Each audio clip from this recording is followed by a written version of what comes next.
বর্তমানে সেনাপ্রধান, গত লাইভে আমি ভদ্রভাবে ওনাকে বলেছিলাম দেশ এবং জনগণের পাশে দাঁড়াতে।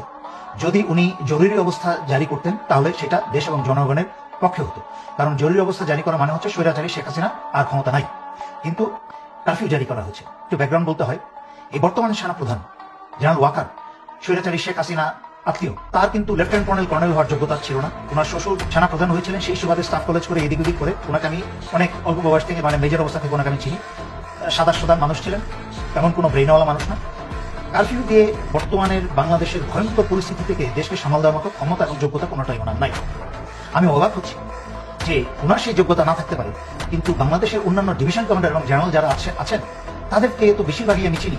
ওনারা কি করছেন? ওনারা কি আঙুল চুষছেন? ওনাদের অনেকেই তো আমি জানি যে প্রফেশনাল ম্যারিট আছে, যোগ্যতা আছে। আমি অত্যন্ত বিশ্বস্ত সূত্রের খবর পেলাম যে ভারতের বাংলাদেশে শতখানিকের উপরে কিলার ঢুকিয়েছে।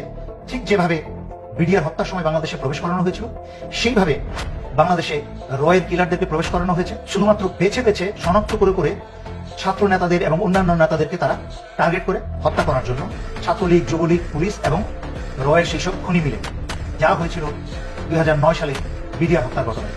এবং আশ্চর্যজনক মিল পাবেন, 2009 সালে এই বর্তমান সেনাপ্রধান 46 ব্রিগেডে তখন তার পোস্টিং ছিল।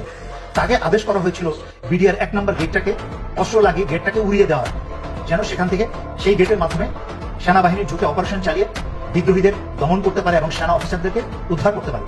কিন্তু এই জেনারেল ওয়াকার তখন অস্ত্র তাক করা এবং নিশানা করা সবকিছু প্রস্তুত হয়ে গিয়েছিল।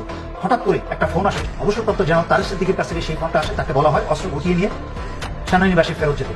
তখনই সে সেনাপ্রধান কারোর আদেশ শুনে নাই, সেনাবাহিনীর কোনো আদেশ শুনে নাই, চেইন অফ কমান্ড ভঙ্গ করে যে জেনারেল তারেক সিদ্দিকীর আদেশ শুনে অস্ত্র গুটিয়ে সেনানিবাসে চলে যায়, যার ফলে 57 জন সেনাবাহিনীর অফিসারদেরকে ভারতের এবং আওয়ামী লীগ মিলে হত্যা করতে সুযোগ করে দেওয়া হয়। সেই একই কাজ এই জেনারেল ওয়াকার আবারও করছে। আমি সেনাবাহিনীর সকল সদস্যের উদ্দেশ্যে বলছি, আপনারা দয়া করে ভুলেও এই ফাঁদে পা দিবেন না। আপনারা আদেশ অমান্য করুন, কারণ আপনাদেরকে সারা দুনিয়ার সামনে জনগণের শত্রু বানানো হচ্ছে।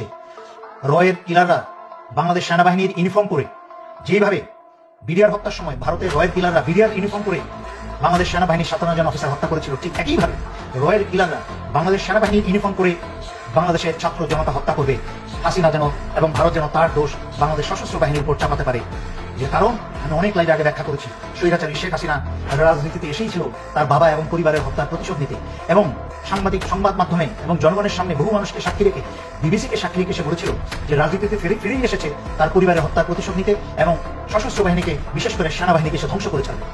তাই আমি আপনাদেরকে স্মরণ করিয়ে দিচ্ছি শয়তানের পথ থেকে দূরে ফিরে আসতে এবং নিজের বিবেককে কাজে লাগাতে, নিজের দেশের জনগণের উপরে নিজে তো দূরের কথা অন্য কাউকে অস্ত্র চালানোর সুযোগ দিবেন না।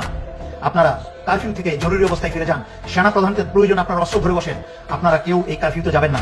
আপনারা ক্ষমতা হাতে নিয়ে নিন, দেশের দায়ভার আপনারা ক্ষমতাভার হাতে নিয়ে নিন, যেন বাংলাদেশের জনগণকে কেউ হত্যা করতে না পারে। আপনারা এখনই সচেতন হয়ে যান, সরকারকে উৎখাত করুন, যুবলীগ, ছাত্রলীগ সব জেলে ভরুন এবং বাংলাদেশ থেকে রকে গুলি মেরে মেরে রাইফেলের বাট দিয়ে আঘাত করতে করতে আপনারা দেশ থেকে বের করুন। দেশের সার্বভৌমত্ব এবং স্বাধীনতা এবং অধিকার আবার বুঝে নিন।